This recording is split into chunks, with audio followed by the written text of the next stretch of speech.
Good evening, YouTube. I just wanted to give you all a quick review on the Niner RLT9. This is the 2-star edition. I wanted to make a video just because when I was doing the research on my next bike, I found that there wasn't a lot of information out there about the RLT, at least not in regards to reviews. So I bought this bike initially with the plan of getting rid of all my other bikes. I had a road bike for going fast, I had a commuting bike, a touring bike, a fixie. I just found keeping up with all of them was just kind of a pain. So I sold them all this year and picked up the Niner RLT. The decision was kind of difficult at first, debating between all the different brands and all the different models, but eventually I settled on this. Other contenders were Salsa. I also had Kona, Jake the Snake in mind, but the Niner RLT really appealed to me just because it had kind of an endurance road geometry.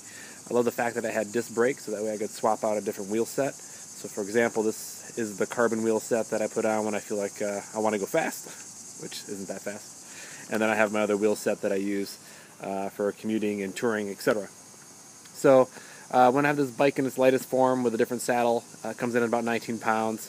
When it's in kind of its touring setup with the cyclocross wheel set, we're coming in pretty close to 21 pounds. Like I said, this is the 2-star edition, so it's the 105 group set, all cable driven, disc brake. I had a couple upgrades when I built the bike. Obviously, like the Brooks saddle, I upgraded to the 105 crankset. I have a set of carbon handlebars on there, but otherwise it's a pretty base setup.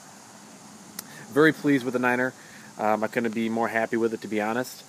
This is the aluminum version, so it's very durable. I take it on touring trips, dirt, gravel, load it up with panniers, etc. And then I strip it down to pretty close to this form when I feel like doing some pack riding.